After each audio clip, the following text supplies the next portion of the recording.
éticas. Y bueno, el Señor es tan bueno que nos permite extender su palabra a través de diferentes países. Así que vamos a iniciar. Mi nombre es Isabel Ramírez, como lo han escuchado, y actualmente trabajamos en la Universidad Udabol, acá en la ciudad de La Paz, Bolivia, con diferentes materias, una de ellas relacionada a la ética profesional.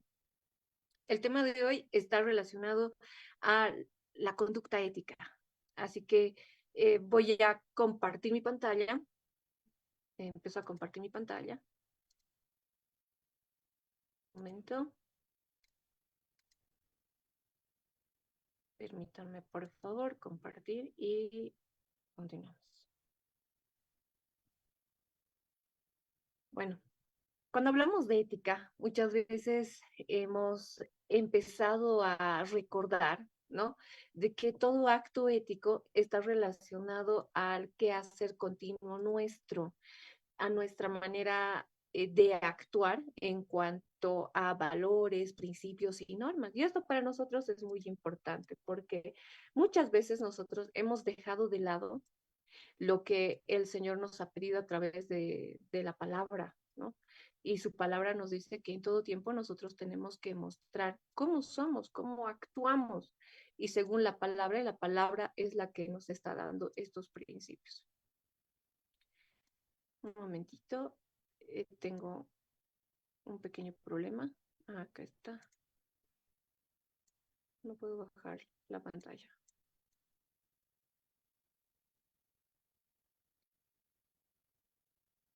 Tengo dos presentaciones. A ver. Ok, está acá. Ya. Ahora sí se ve la pantalla. Muchas gracias. Ya. Como mencionaba, la palabra del Señor ha sido tan buena en todo tiempo que continuamente nos recuerda el hecho de mostrar integridad, mostrar una conducta digna de ser imitada. Y esto para nosotros es muy importante, ¿verdad? Esto para nosotros es muy importante. Muy bien. Tanto en el ejercicio profesional, en nuestra conducta cristiana, en nuestra conducta, en nuestra manera de servir, de mostrarnos, tenemos que actuar de una manera correcta. Entonces, la ética, esta manera de actuar, nos va a decir la manera correcta de hacerlo. La filosofía muchas veces ha tratado de interpretar la manera correcta en la que el hombre debe mostrarse, debe mostrar respuestas, debe mostrar una conducta ideal, ¿no? Entonces nos hemos pasado de lo que es correctamente hacia un idealismo. Dentro de este idealismo, el mismo mundo ha planteado de que hay cosas que son buenas, hay cosas que son mejores y hay cosas que son muchísimo más, ¿no? Pero la palabra del Señor nos da una línea en la que nosotros nos tenemos que manejar. Y esta línea es la que muchas veces nosotros no hemos llegado a entender, ¿no? Algunos tienen conocimiento sobre la práctica de esta conducta, entonces a eso le dicen ética, esa persona es ética. Pero muchas personas no han llegado a entender, solamente comprenden acerca de principios, principios en los cuales ellos se mueven y dicen, nosotros tenemos que comportarnos de esta manera, pero no saben de dónde sale. Cuando hacíamos un debate en la universidad, justamente salía esto y decían, todos actuamos, ¿no? Decían, todos nosotros actuamos de una manera en la que el mundo lo ha planteado y tenemos que obedecer esto. Entonces hay cosas que son correctas y hay cosas que son incorrectas y la ley castiga esas cosas incorrectas a través de sus leyes, códigos, normas. Entonces, para nosotros, la palabra es la que nos da las normas, nos da los principios y tenemos que actuar según cómo nos dice la Biblia. Entonces empezamos a encontrar en la lectura de que no es la manera parcial de ejecutar, como por ejemplo la honestidad. No es que tengamos que ser parcialmente honestos, ¿verdad? Ok, voy a mejorar mi audio. No sé si está bien así. O voy a cambiar esto. Ah, sí. Ahora estoy con Wi-Fi. Ok. Entonces, cuando hablamos sobre la aplicación de la palabra, no es de manera parcial como el mundo lo entiende. Cuando alguien quiebra la ley a través del robo, por ejemplo, dicen según el tipo, ¿no? Y catalogan según la intensidad del robo. Pero para nosotros el robo es robo, entonces no es un término idealista de hasta cuánto se tendría que robar para ser castigado. Entonces, la ética dentro de nuestra conducta nos dice bastante de que nosotros tenemos que hacer lo correcto porque es de esta manera que se tiene que practicar, ¿no? No hay una balanza para medir el nivel de intensidad, sino que nosotros sabemos que no tenemos que hacer la manera contraria, que en este caso, por ejemplo, de decir la verdad, mentir sería lo opuesto. Entonces, no hay una intensidad de cuánta verdad estás diciendo o cuánta mentira estás tratando de decir. Ya te has pasado a la opuesta. En algunos conceptos, incluso nosotros habíamos identificado de que el no hacer la práctica de valores es empezar a realizar, perdón, el no realizar valores, el no ejecutar valores es empezar a aplicar antivalores. Y esto para nosotros tendría que ser algo muy, muy fuerte cuando lo escuchamos, porque si yo no estoy haciendo la práctica de valores, entonces estoy haciendo la práctica de antivalores.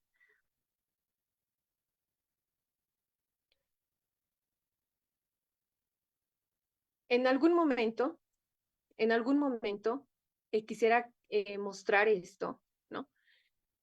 No hemos llegado a reconocer el lado opuesto.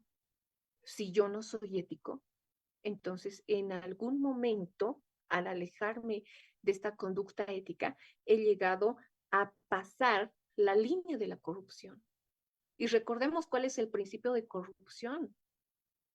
Este principio de corrupción es el que nos había alejado en un principio de la presencia del Señor. Entonces, si no estoy haciendo las cosas de manera correcta, si no estoy conduciéndome de una manera justa, como el Señor me la pide, de una manera ideal, como está escrito, entonces estoy empezando a pisar la línea de la corrupción.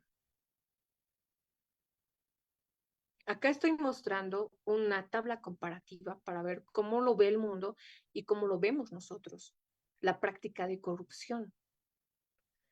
Por ejemplo, John Dewey, no, Eric Fromm, Adela Cortina e Immanuel Kant. De ellos, Adela Cortina, vamos a rescatar una perspectiva más bíblica. Ella define la corrupción como la violación de la dignidad. Entonces, una persona que llega a pisar la línea de la corrupción es aquella que en algún momento ha utilizado a algunas personas, ha sacrificado la dignidad de algunas personas para su beneficio. Entonces, recordemos, probablemente en algún momento nosotros no estuvimos ahí, pero escuchamos de esto. Fuimos testigos de lo que se hizo en ese lugar, pero no dijimos nada. Entonces, la ética es el lado opuesto de la corrupción. Si yo no me manejo como la palabra me dice, estoy pisando la línea de la corrupción. Nuevamente.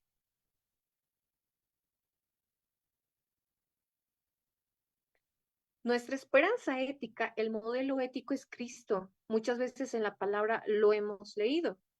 Sed santo, que yo soy santo. Pero poco hemos considerado su real importancia. Quiero ser hijo, hija de Dios. pero no estamos dispuestos, voy a hablar en primera persona, muchas veces no estoy dispuesta a cambiar mi conducta de una manera severa, porque quiero cambiar de a poco, ¿no? Entonces, si vamos tomando esta figura de hacerlo de a poco, sigo incurriendo, ayer un poquito menos, hoy un poco menos que ayer, pero entonces me estoy conformando a hacer las cosas paulatinamente. Y probablemente esta manera paulatina es la que no me está dejando ver de que ser íntegro, de que actuar con ética es hacerlo al 100%.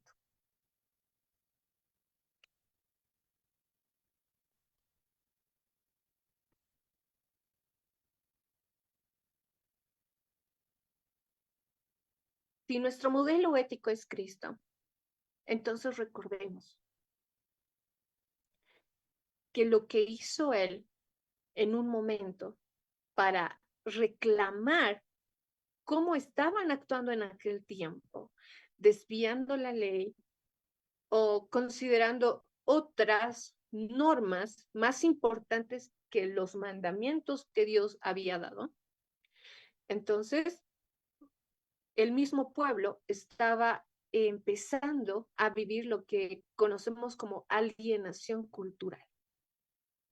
Dentro de la alienación cultural se ha considerado de que este cambio y aceptación de una cultura hace que nosotros nos manejemos en base a lo que estamos viendo actualmente.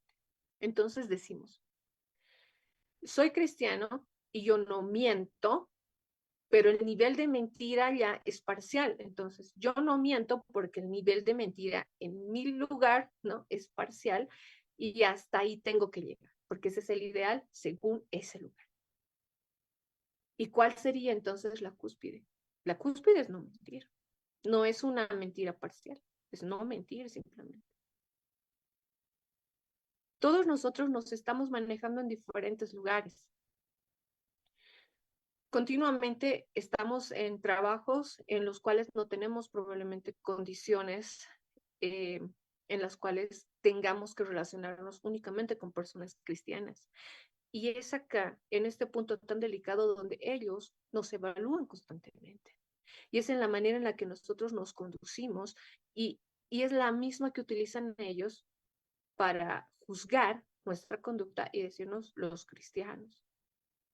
Esto es lo que nos está representando. Cuando nos ajustamos a las normas del, del espacio en el cual vivimos, cuando nos ajustamos al nivel de exigencia del lugar en donde vivimos, entonces eso es lo máximo a lo que estamos apuntando.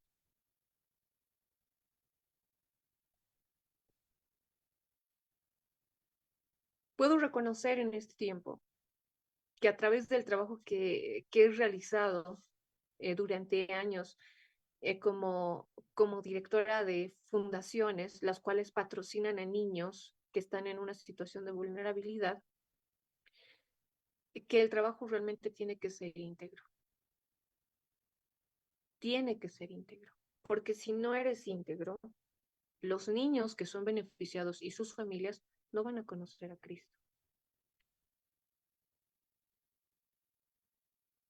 Tenemos distintos lugares a los cuales constantemente nosotros nos dirigimos para poder evaluar el nivel de vulnerabilidad, para evaluar el índice de pobreza y para evaluar incluso el compromiso que esta familia tiene para salir de ese lugar. Muchas de las personas a las cuales visitábamos no conocían a Cristo y el rol de las fundaciones es acercar a estas familias a Cristo. Cuando en un tiempo tuvimos la imposición de la comunidad misma, era comunidad que estaba siendo beneficiada por la fundación, pero era una comunidad la cual quería también tener una ventaja por patrocinio de los niños. Entonces, se tenía que ser firme. No negociamos. No podemos ceder a la presión de la comunidad para poder ver quiénes se van a patrocinar y quiénes no, porque todos ellos lo necesitan. De a poco, con este tipo de conductas, se ha ido ganando a la población. Entonces tenemos zonas muy alejadas. Sé que ustedes pertenecen a diferentes países, pero quisiera contextualizar esto. Tenemos zonas periurbanas, ¿verdad? A las cuales casi la movilidad no llega, comunidades en las cuales están recién instalando postes eléctricos, por ejemplo, o haciendo instalaciones sanitarias para tener agua potable. Estábamos instalados en zonas como esas, donde apenas había luz, apenas tenían conexión a agua y donde el piso era de tierra y el techo era de calamina. Así era la condición de esas muchas familias que pertenecen a la fundación. Con la conducta que el Señor nos pide, no podemos negociar. La palabra nos dice, tenemos que ser justos con estas familias. Tenemos que aplicar esto. Y esas familias reconocen a Cristo a través de la conducta. No se puede negociar. Cuando hacemos lo incorrecto, estamos dirigiéndonos a los pies de la corrupción. Entonces nosotros, como cristianos, no tendríamos que ir y ceder hacia la corrupción. Si fuimos degenerados, si Él nos dio este tiempo y este espacio para ser regenerados, ¿por qué retroceder? ¿Por qué engañar? ¿Por qué sacar ventaja de otras personas para yo subir de nivel? Son preguntas que constantemente nos hemos hecho. ¿Por qué algunas personas utilizan a los más débiles para poder subir de nivel? Lamentablemente, en los países existe la corrupción y lamentablemente en nuestros mismos países esa corrupción hace que el pobre sea más pobre cada día, que el pobre reniegue de que hayan personas que cedan a la presión y vulneren más sus derechos. Cuando existe corrupción, vemos que los derechos de las personas se reducen. Vemos que la dignidad de una persona se reduce. Eso es lo que genera la corrupción. Como iglesia, todos nosotros planteemos, ser ético no es un simple concepto. Ser ético no es un mero ideal.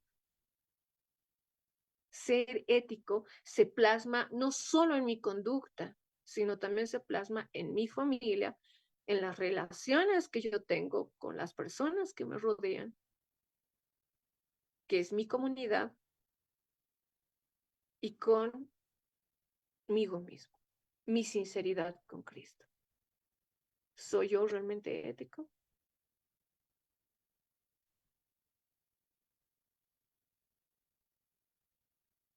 Si este crecimiento va a ser progresivo, muchos de nosotros hemos tomado este camino progresivo hoy más que ayer, entonces empecemos a medir nuestro crecimiento. ¿Realmente estoy creciendo?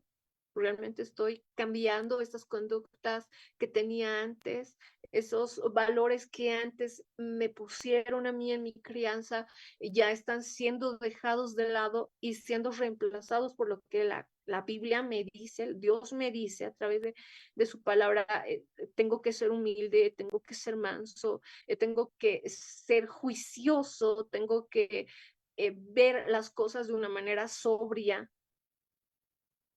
Entonces, si estamos viendo este tiempo de crecimiento progresivo con una autoevaluación constante, entonces sí estamos cambiando. Pero si solamente lo veo de acá hace un año como era yo, entonces no estamos midiendo ese tipo de progreso.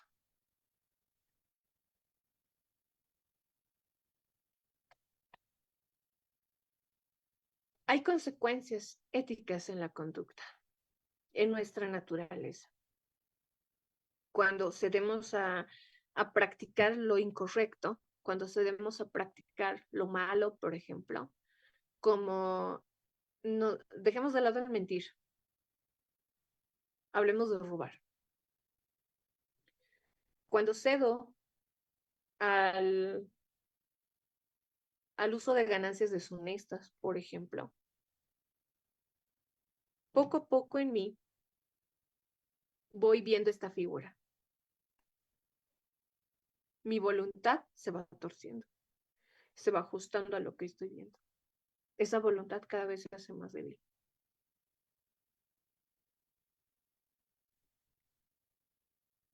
En cuanto a las relaciones que yo tengo con mi comunidad, con las personas que me rodean, incluso en el área de trabajo, en mi familia y más, estas también se van deteriorando. La imagen de ellas hacia mí cambia. ¿Qué es lo que dicen de nosotros? No, es una persona, no dicen reservada, ¿no? Es una persona que cuando le conviene hace eso. Entonces, las relaciones que yo tengo con las personas que me rodean, ese nivel de socialización cambia. Y el conocimiento moral también se deteriora. ¿Es acaso esto lo que queremos? El pecado distorsiona nuestra manera de ver la realidad. En algún momento no nos detuvimos a pensar en esto, de que el pecado no es un mero concepto. El pecado en el ser humano es tan fuerte, en este mundo es tan fuerte, que va a distorsionar nuestra manera de ver la realidad. Nos va a hacer ver que no es importante el esfuerzo que hagamos. El mínimo esfuerzo es suficiente. El pecado nos va a hacer ver que el criterio de las demás personas no es importante. El pecado nos va a hacer ver de que la moral es abstracta, pero no es así. La moral no es abstracta, la voluntad no puede ser condicionable y las relaciones entre yo y la sociedad, perdón, no es cuestionable, tendría que ser intachable, porque la palabra nos dice que nosotros no tendríamos que tener ningún tipo de queja respecto al resto, tendríamos que ser de buen testimonio.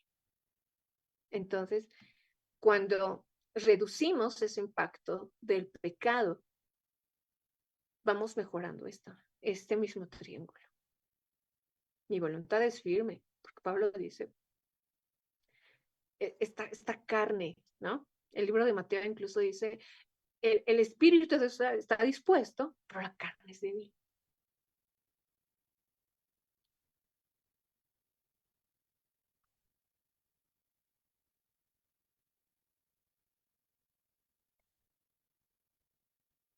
¿El pecado y la corrupción serán diferentes?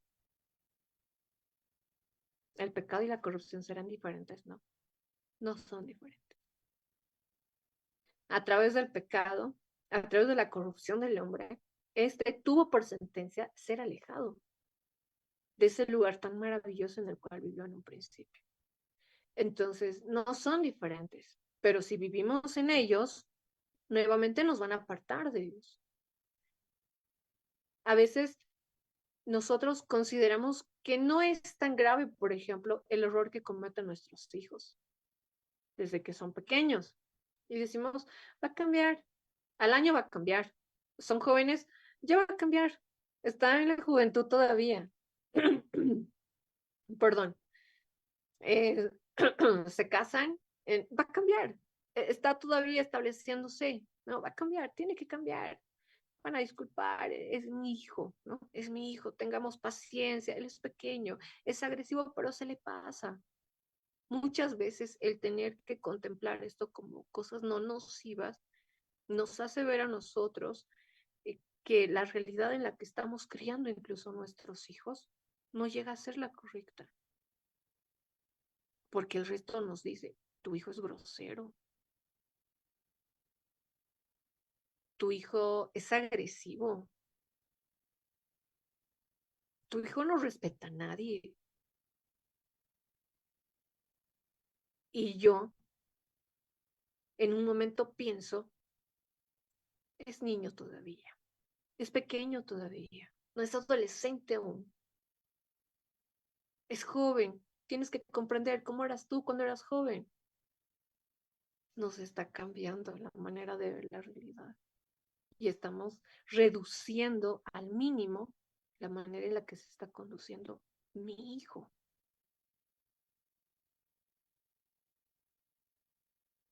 Así cambia la vista, la visión, la corrupción.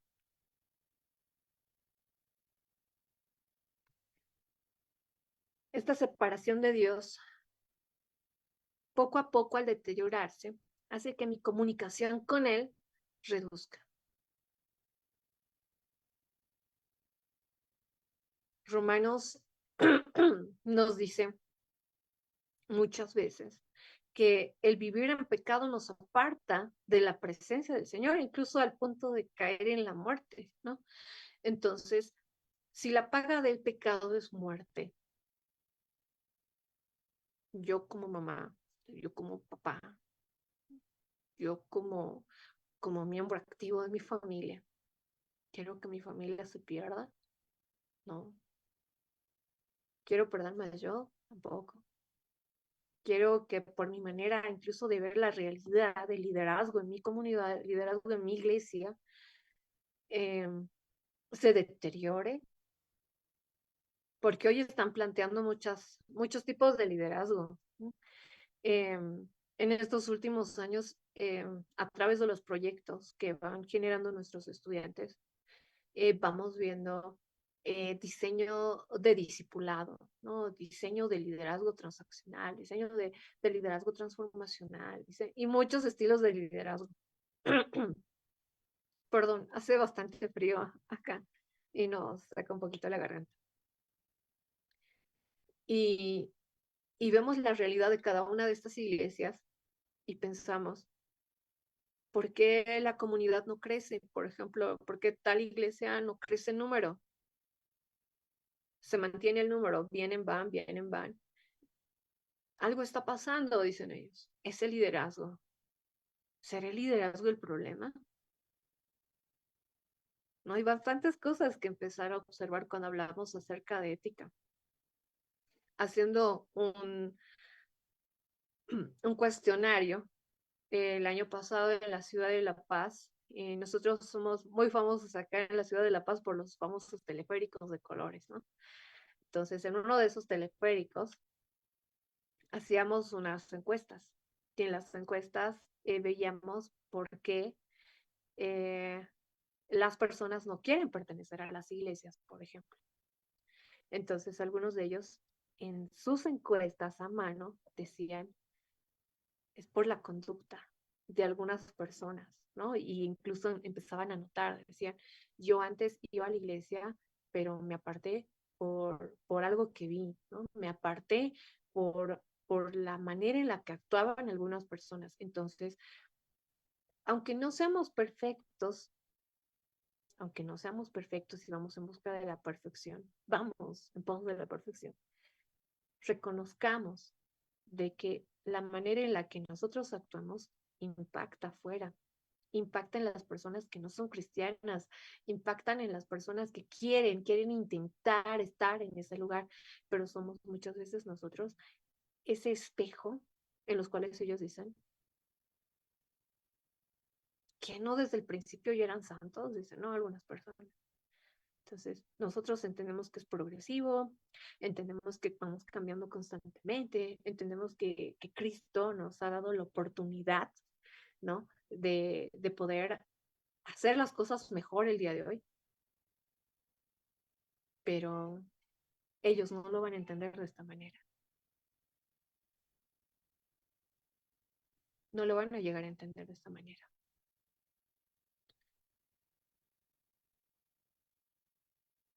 Tal vez en estas 5 preguntas podemos generar algunas perspectivas individuales, como por ejemplo, ¿por qué el hombre no es ético? ¿Por qué el hombre en este tiempo no es ético? ¿Por qué decimos las verdades a medias? Porque si veo algo, no lo vi, ¿no? Para que no me involucren, no lo vi. Entonces, ¿qué es lo que está pasando con nosotros? ¿Por qué el hombre no es ético? ¿Por qué algunos piensan que en la iglesia no hay personas éticas? Algunos autores de diferentes teorías quieren dar, ¿no? Su respuesta, ¿no? Por ejemplo, la psicología dice, es que hay conflictos internos, dicen, ¿no? Pedagogos dicen, justamente hay un desarrollo moral estancado, ¿no? Los filósofos dicen, hay un sesgo cognitivo y emocional, hay una influencia del ambiente, hay una herencia evolutiva. Eso es lo que nos va a decir la ciencia, eso es lo que nos van a decir autores de afuera. Pero la pregunta es nuestra, ¿por qué el hombre no es ético? ¿Por qué cede ante la mínima intención al pecado?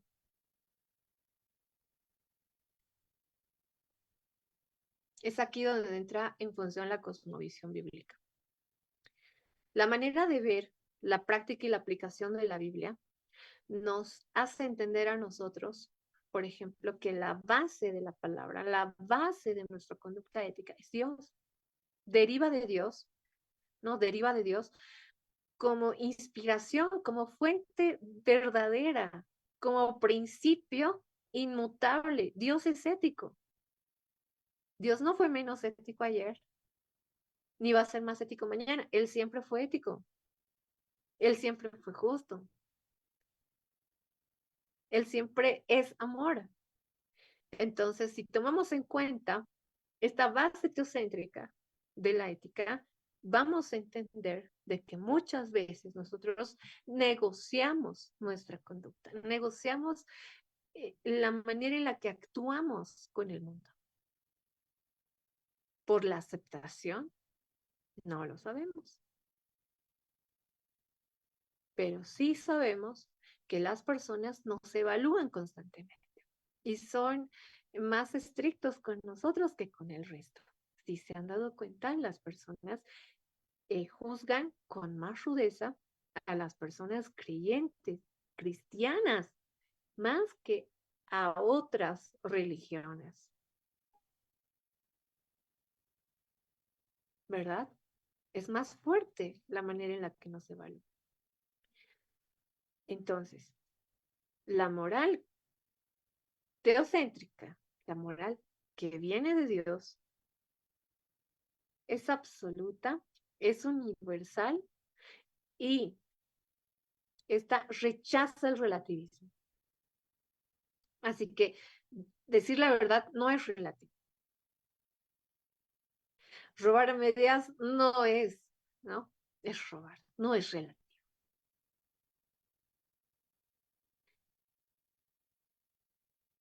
Fuimos creados por Dios, somos amados por Él.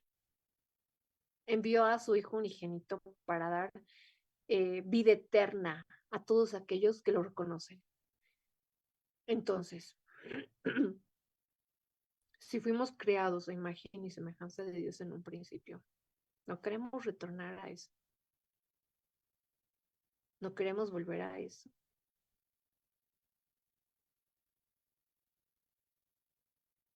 Nuestra conducta cristiana debe guiarse por esos valores que nos está mencionando la Biblia.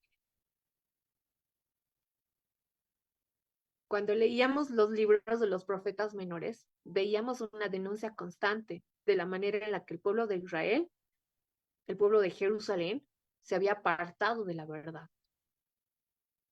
Sus líderes eran corruptos. Su liderazgo los había encaminado hacia una depresión. Su manera de guiar al pueblo los había guiado hacia un exilio. Entonces, veamos que el amor de Dios en todo tiempo estuvo presente en el pueblo de Israel.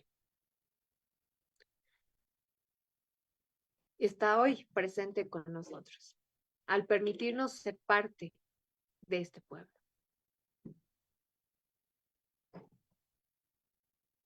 Y finalizo con esto.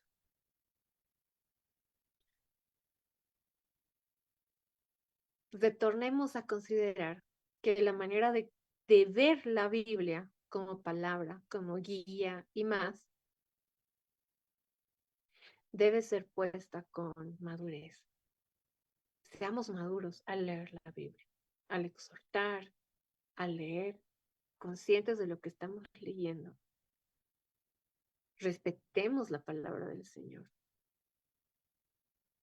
y enseñemos ese respeto también a nuestra familia. Enseñemos ese respeto también a nuestros hijos, a las personas que nos rodean, a través del evangelismo, a través del discipulado. Y vivamos en eso, ¿no? Porque es la manera inicial en la que muchas personas nos critican, es porque no hay coherencia. Entonces tiene que haber coherencia. Vivamos en Cristo, vivamos en la fe y vivamos según las escrituras de la palabra de Dios. Estimado Josué. Muchas gracias, profesora. Gracias, profesora Corina. Le saluda Abraham Márquez desde México. Qué importante replantear estos temas que muchas veces pues escuchamos en las congregaciones, en los seminarios, pero que siempre tienen un lado académico, un lado también técnico junto con el bíblico, que es importante considerar al momento de llevar a la práctica los principios bíblicos. Vamos a entrar al tiempo de preguntas. Le voy a pedir nada más que me regale unos minutitos antes de iniciar con las preguntas para hablarles precisamente de esta Biblia que me estaban poniendo en la pantalla, la Biblia Ser Mujer, una edición que yo me atrevería a decir que sí es cierto, tiene un diseño muy bonito, muy femenino, muy enfocado a mujeres, pero que definitivamente debe de ser leída y considerada por absolutamente todos los ministros, todos los profesores que precisamente quieren abarcar este tema de la ética, del mensaje, de la cosmovisión bíblica, desde la revelación que Dios hace a través de todas las mujeres de la Biblia, ¿no? Y haciendo énfasis en la practicidad del mensaje que el Señor nos quiere comunicar. Me llamaba mucho la atención lo que la profesora Corina nos exponía, porque precisamente esta Biblia creo que va muy de la mano con lo que ella mencionaba en los recursos que la Biblia contiene. Son una serie de artículos que se pueden segmentar en relaciones familiares, relaciones personales, relaciones sociales, identidad, argumentos teológicos, ¿no? Ahí en torno al papel de la mujer y la forma en la que incide en la sociedad. Entonces, una edición en verdad bastante completa, con muchos argumentos bíblicos, con muchos argumentos teológicos, con muchos argumentos pastorales para entender la cosmovisión bíblica, para entender el verdadero papel de la mujer en la sociedad y las implicaciones que esto tiene desde nuestros contextos, ¿no? Entonces, sí es una Biblia muy bonita, muy bien diseñada para mujeres, pero con un mensaje que definitivamente todo educador, todo pastor, todo consejero, todo teólogo, todo biblista, todo estudiante debe de considerar. Se puede conseguir, ustedes lo saben, en las sociedades bíblicas de cada país. Y ahora sí, profesora, vamos a entrar de lleno, por favor, con las preguntas que nos están haciendo llegar. La línea de trabajo es la misma. Buscamos de alguna manera unificar las preguntas en una pregunta, dos o tres que nos hayan llegado del mismo tema. Le damos prioridad, por supuesto, a las que están más relacionadas con el tema y las que en algún momento no hayan sido contestadas en la exposición. Usted nos empieza planteando la necesidad de entender la palabra como norma regulante para la ética y para la práctica cristiana. Y a primera línea, pues definitivamente esto suena muy bien, así debe de ser, ¿no? Es casi un dogma. La iglesia lo ha expresado históricamente así, ¿no? Pero hay cuestiones, hay pasajes en los que al hacer un examen crítico de situaciones, de instrucciones, de hechos incluso que narra, sobre todo el Antiguo Testamento, pues sí llegan a chocar frontalmente con nuestra cosmovisión, con la cosmovisión propia de la sociedad, ¿no? Algunas sin mayor conflicto, pero unas más sumamente controversiales, ¿no? Que demandan una explicación que permita entender realmente las implicaciones de estos mensajes para hoy, cómo estos mensajes que socialmente, que culturalmente pueden chocar con nuestra ética, tienen algo que decirle y que emanan de la Biblia, tienen algo que decirle a la iglesia de hoy. La pregunta sería, ¿cuál es la clave? Hablo en términos generales, por supuesto, el filtro para poder determinar el significante de estos mensajes, lo que realmente el texto nos está comunicando, nos puede comunicar y lo que nos instruye desde una perspectiva ética para nuestras vidas. Mm, podría destacar en este tiempo la importancia de ser sobrio. La palabra en algún momento nos ha recordado que la manera de actuar nuestra tendría que ser sobria. Entonces, cuando nosotros recordamos esto, es ver las cosas de una manera con tanta atención, ¿no? Prestándole bastante atención para poder entender el mensaje. Entonces, si estamos distraídos, por ejemplo, estamos con muchas preocupaciones, nos centramos solamente a lo que vaya a responder a esto. Veía en mi trabajo algunas personas que decían, estoy pasando por muchos problemas y buscaban textos para poder que les diga, ¿no? Si estás deprimido, lee esto, ¿no? Si estás pasando por un mal momento, lee esto. E ignoraban el resto y les decía, es que no estás viendo las cosas por tu problema de una manera sobria. Entonces te estás centrando bastante en esto y encontrar una respuesta por esto cuando el Señor te está hablando de una manera más general, ¿no? Él quiere que estés bien, no solo en un punto, sino de una manera muy integral. Entonces, una de las claves para poder entender la Biblia es leyéndola con bastante atención. No es solamente un pasaje bíblico en el cual voy a pasar mi vida, por ejemplo, un día de mi vida. Toda la palabra del Señor está hecha para las 24 horas, para los 365 días del año. Toda la palabra. Y eso es lo que tendríamos que recordar. El Señor quiere nuestro bien durante todo el tiempo, durante todo el día.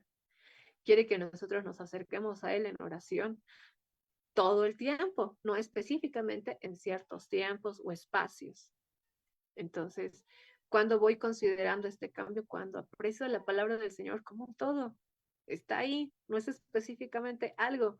Y a veces el error que cometemos es desmembrar, voy a utilizar esta palabra, es desmembrar los textos completos y utilizar una pequeña parte, nada más. Entonces, la palabra del Señor es completa, es integral.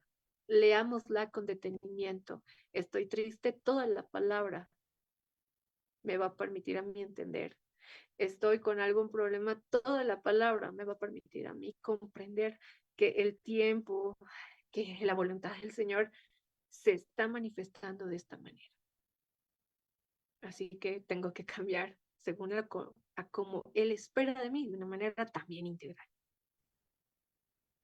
Gracias, profesora. Me acaba de llegar una pregunta muy concreta, muy puntual, pero muy buena, que creo que es con la que debimos de haber abierto este diálogo. Me voy a permitir regresarme un poquito porque en verdad me pareció muy puntual.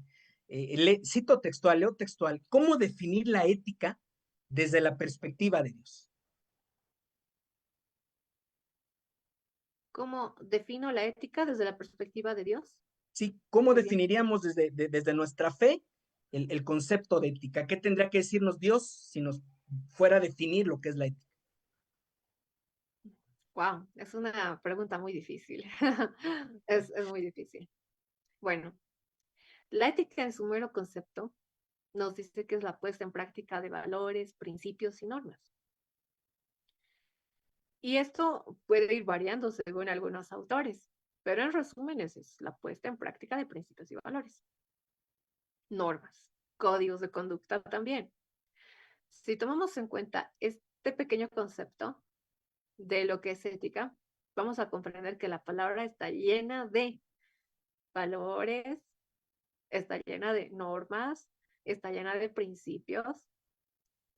Entonces, ¿qué es la ética? La puesta en práctica de las normas que nos describe Dios en su palabra, la puesta en práctica de los principios, de los valores que nos describe su misma palabra. Eso es ética, porque si lo colocamos desde un autor, nuevamente vamos a medir la ética bajo un principio filosófico y en algún momento vamos a errar de que esta no es una moral absoluta, por ejemplo, no es como la ve el mundo. Para nosotros es una moral absoluta, teocéntrica.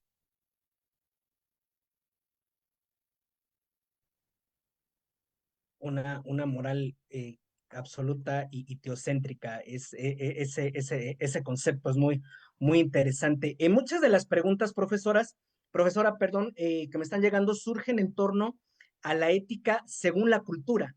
Es una realidad, ¿no? Que muchos de los principios de fe que le dan identidad a la iglesia chocan frontalmente con los valores éticos y morales de las sociedades en las que nos desenvolvemos, ¿no? Y que esto es todo un desafío al momento de compartir la fe, pues de manera objetiva. La diapositiva que usted nos mostró, ahí estaba numerada como la 19, pues bastante interesante, mostrando precisamente estas corrientes ideológicas que desde diferentes pues trincheras, ¿no? Justifican el pecado, justifican el no seguir los estándares éticos. Sin duda el mensaje de Cristo va muy contracorriente desde el día uno y hasta hoy, y es común escuchar expresiones dentro de la iglesia como yo ya cumplí con anunciarles lo que es la fe y ya los principios bíblicos, la ética bíblica, y ya si ellos no aceptan, pues es su problema, es su responsabilidad. ¿Cómo lograr, profesora, sortear estas barreras éticas, ¿no? propias de la sociedad en la que la iglesia existe, sin condicionar la esencia del mensaje, pero también siendo verdaderamente empáticos, congruentes, asertivos, precisos, con los objetivos que se pretenden al compartir nuestra fe, al comunicar las verdades bíblicas? En algún momento nosotros hemos llegado a pensar, miren, la cosmovisión también va a ayudarnos a entender esto. En algún momento, yo, Juanita, he llegado a entender la práctica de la ética desde un concepto del relativismo ético-cultural, si me dejo entender. Esto hace que cada cultura también transmite normas, también transmite principios, también transmite valores, pero en todos ellos no hay valores que cambien más que otros, como por ejemplo el respeto. Si voy a Corea, está el respeto, si voy a México, está el respeto, si voy a Perú, está el respeto. El respeto es respeto. Entonces, ¿cuándo esto ha cambiado? Cuando se ha visto desde un lente de relativismo cultural. Que cada cultura le pone una explicación según a cómo se ha vivido tradicionalmente. Entonces, acá en La Paz hay una fiesta muy común, como por ejemplo son las famosas salacitas. Se dice que es la fiesta de las miniaturas. Todo vas a encontrar en miniatura. Y en algún momento tan fuerte ha pegado lo de las salacitas que bastantes familias, justo ese día, ¿no? Que es el 24 de enero, justo el 24 de enero al mediodía estaba ahí y se trataban bien, se abrazaban, la gente se saluda, es presente en ese tiempo, pero pasa el siguiente día que es el 25, todos como si nada. Entonces, como que hay una pequeña idea, ¿no? Hay una pequeña idea en este tiempo en el que la mente humana se ha ajustado a ese relativismo cultural, donde dice esto es respeto y es relativo. Y hay un dicho acá en Bolivia, ¿no? Hay un dicho. Joven eres, no tienes experiencia. Y estaba en todos los medios de comunicación, ese pequeño dicho, ¿no? Joven eres, no tienes experiencia. Entonces, hubo un tiempo en el que a todos los jóvenes que querían trabajar en algún lugar les decían, no, joven eres, no tienes experiencia. Lo que tú dices no tiene valor porque eres joven. Ah, entonces, ¿cuándo voy a aprender? Cuando seas de mi edad, vas a entender, decía la gente. Ese es el relativismo moral. Ese es el relativismo ético, pero basado en la cultura. Cada cultura va a tratar de imponer y hay algunas personas que se van a ajustar a ese tipo de criterio. ¿Qué es lo que tenemos que hacer para salirnos de eso? Vivir bíblicamente, vivir bajo, de una manera cristocéntrica. Voy a respetar lo que tú dices, pero no voy a modificar la manera en la que estoy comprendiendo la palabra del Señor. El Señor es muy tajante cuando nos dice que nosotros tenemos que respetar la ley, ¿verdad? Como pagar impuestos en aquel tiempo, por ejemplo. Y hay cosas que tenemos que respetar, que están descritas en la sociedad, que están descritas a través de normas, códigos y más. No me puedo saltar eso. Pero hay unas personas que dicen, no, a mí, como cristiano, nadie me puede fiscalizar, porque yo soy cristiano, ¿no? Entonces, no, tenemos que hacer también lo que nos dice las leyes, cumplir eso y cumplirlas de mejor manera. Si nos dice, si haces esto, te van a fiscalizar, si cometes esta infracción, te van a multar, entonces procurar no ceder a eso, ¿no? Y esa misma conducta nos hace decir a nosotros que estamos cumpliendo la palabra del Señor sin buscar peleas, sin buscar contiendas, sin ser exaltado entre nuestros mismos comportamientos y más. La palabra es una base muy buena para poder guiarnos y conducirnos de una manera ideal. Gracias, profesora. Aprovechando que su respuesta analiza la narrativa de Jesús, la proclamación del mensaje ético desde la narrativa de los evangelios y, por supuesto, en clave cristocéntrica. Y desde su experiencia, además, en la acción social, ¿no? En asociaciones civiles. ¿Qué elementos de la predicación de Jesús las iglesias pueden, o la iglesia puede y debe replicar para desde la acción social, para que desde la búsqueda de la restauración integral del ser humano, este mensaje ético venga a dar respuestas y soluciones específicas a las necesidades específicas de nuestra comunidad? ¿Cómo unir la ética con la praxis desde los elementos del Evangelio?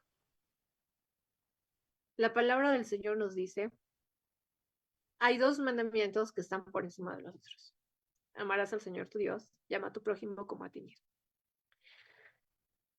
Si consideramos el segundo, también muy importante, vamos a tomar en cuenta que amar a los míos no es más importante, ¿verdad? Que, eh, a ver, sí, es así. Cuando hablamos acerca del segundo, nos dice, llamarás a tu prójimo como a ti mismo, vamos a considerar un principio muy importante y una diferencia al mismo tiempo. El principio está en ese amor ágape. Entonces, cuando yo veo a las personas que están cerca mío y están sufriendo, que no me conocen, que en su vida me han visto, pero quiero que estas personas salgan del lugar en donde están para tener una mejor calidad de vida, ahí demuestro el amar a mi prójimo como a mí mismo. Cuando veo a estas personas y sueño que ellas pueden llegar a tener una mejor calidad de vida, que no solamente es agua y comida, ahí pongo en práctica ese amor. Y al mismo tiempo voy a poner en práctica lo segundo. Y es que me dice, ¿qué hace de más aquella persona que ama a los suyos? No es lo mismo que hacen otras personas, porque el resto lo hace, ama a los suyos. Pero ¿qué es lo que tú puedes hacer de una manera diferente? Es amar, pensar en la necesidad que tienen las personas y decir, esta persona en algún momento tiene que salir de ese lugar. Y la palabra también es fiel porque dice, no puedo decirle, vuelve mañana, que mañana te voy a dar de comer, o ven mañana, que mañana te voy a dar de vestir. Entonces, su palabra me dice y me da una orden al instante. Tengo que no solamente darle dinero para que esta persona vaya y se compre algo, sino tengo que pensar en una acción, tengo que pensar en un plan, diseñar un plan para que esta persona salga del lugar y no retorne al mismo lugar. La palabra en sí misma explica. Cristo nos dice, de esta manera en la que yo amo a mi prójimo, también demuestro el primer mandamiento. Amo al Señor con todo mi corazón. Esa es la respuesta que te puedo dar, estimado Abraham. Pues muchísimas gracias, profesora Corina. Qué gusto haberle escuchado, tenerle entre nosotros una perspectiva y un tema desafiante y diferente, ¿no? Para abordar cuestiones tan importantes, tan prácticas para la vida cristiana y para la vida diaria en general. Le enviamos un muy fraternal abrazo a nombre de la confraternidad en América Latina, de las sociedades bíblicas, los países que estamos involucrados en este proyecto que ya lleva varios años y desde luego nuestras oraciones en favor de usted, de la causa, de su academia, del ministerio que el Señor ha puesto en sus manos. De nueva cuenta, muchas gracias por su tiempo y que el Señor siga guiando su ministerio. Voy a dejar el espacio para mi compañero Josué o el hermano Pablo Gutiérrez. Nos vamos hasta Perú para anuncios finales. Muchas gracias, Abraham. Muchas gracias, profesora Corina. Y bueno, tenemos una noticia para ustedes. Ya estamos próximos a iniciar nuestros diplomados de Consejería Familiar y de Nuevo Testamento. Y lo que hacemos antes de iniciar un diplomado es hacer un curso gratuito. Hacemos un curso gratuito y en este curso gratuito lo que podemos recibir es la miel. Es decir, 3 profesores diferentes dan 3 clases y la respuesta es masiva. En estos cursos gratuitos muchas veces pasamos los 1000 inscritos, ¿no? Los 1000 inscritos, y es un problema para nosotros porque el Zoom tiene capacidad para 500 y así que ya el que entró primero, ese es el que puede disfrutar de la clase, ¿no? Por decir, en este curso gratuito de Nuevo Testamento tenemos el título de Nuevo Testamento y los desafíos del presente. Tenemos el 10 de julio, jueves 10 de julio, bueno, es en la noche, así que pueden asistir. Es Hechos, la iglesia que inspira y transforma. El 17 de julio, el impacto transformador de Jesús, una lectura teológica contextual de los evangelios. Y 24 de julio, cartas del Nuevo Testamento que siguen hablando hoy. Y en el diplomado de consejería familiar tenemos este curso gratuito, claves para la consejería y orientación con propósito.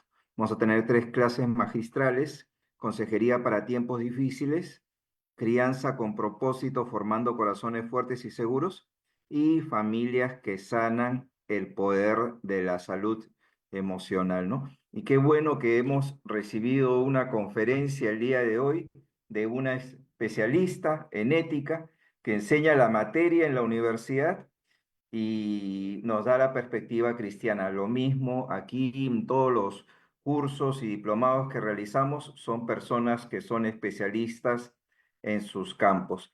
Y tenemos ya también con ustedes, tenemos el webinar de la siguiente semana, si lo podemos ver. A ver, también tenemos el webinar Cuando no sé qué hacer, cómo ayudar sin hacer daño, ¿no? Entonces, también tenemos una psicóloga especialista en su campo que nos va a tocar este tema también desde una perspectiva bíblica. Así que no, pásense la voz, compartan a otras personas, no nos quedemos nosotros solamente con el conocimiento que recibimos cada semana, no queremos ser 200 personas, queremos ser 600 personas, aunque nosotros vemos que son mucho más los que entran y salen durante todo el webinar, pero compartan a los hermanos de su iglesia que tengan también esta bendición de poder participar en estos webinars. Vamos a cerrar con una oración. Gracias, Señor, por este tiempo de compartir. Gracias, Señor, porque tu palabra nos guía, nos alienta, nos anima y nos ayuda a poder ser mejores personas y sobre todo mejores siervos tuyos. Te agradecemos por la profesora Corina y por todas las personas que han hecho posible este webinar. Bendice a todas las personas que han asistido, guíalos con bien. Oramos en el nombre de Jesús. Amén. Pueden abrir sus micrófonos y saludarnos mutuamente.